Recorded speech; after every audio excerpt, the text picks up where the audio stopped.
My name is Timothy Young Jr., but I go by Tim. Yeah, I'm 18 years old. I was pretty young. I was like 11 years old when my cousin died. Made me feel empty inside, like no emotions, if that makes sense. At the time, I felt like I wasn't getting the support that was right for me.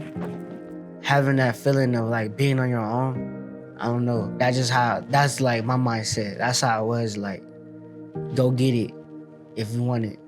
Cause that's what my dad taught me growing up. So I just learned how to like live on the streets like that. Go steal, like stealing food. Like early in the morning for like breakfast type stuff.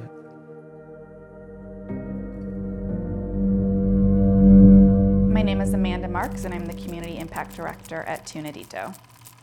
So grief can really impact all aspects of a child's development. If at that time when they're grieving that death loss that they are not getting the support that they need, that they don't move through the different tasks of the grief process, they can kind of then move throughout life with this unresolved grief that can kind of set them up for poor decisions, acting out, and kind of allow them to internalize this unresolved grief, and it can create unhealthy habits in them as they move forward in their life. I ended up in the juvenile detention center because I was like on the run from not being like at home. And then that led me to like stealing. I didn't have to do that, but I did it because, I don't know, I just didn't feel safe like at home. That's what really got me like in the juvenile system. My name is Angie Lopez. I work for the Pima County Juvenile Court.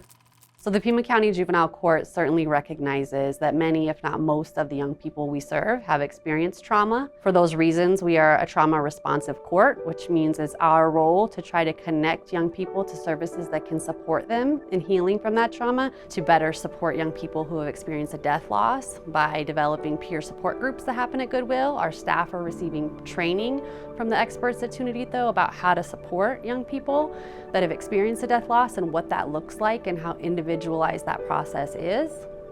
My name is Lance Meeks, and I'm the Senior Program Manager of the Goodwill Southern Arizona's Youth Re-Engagement Centers. I first came into contact with Tim when he visited our Goodwill Metro Youth Center, and he was referred by his juvenile probation officer. He seemed real guarded, seemed like he didn't want to be in the center. Because if I go down there, it's going to be different. Yeah. Like, because I know if I go, I'm not going to talk to nobody. I'm going to stick to myself.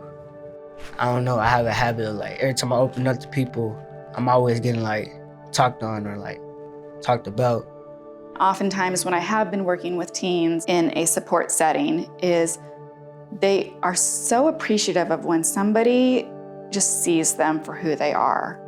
Now I feel like with Goodwill, I'm more comfortable with like opening up to people, like for instance, like Lance.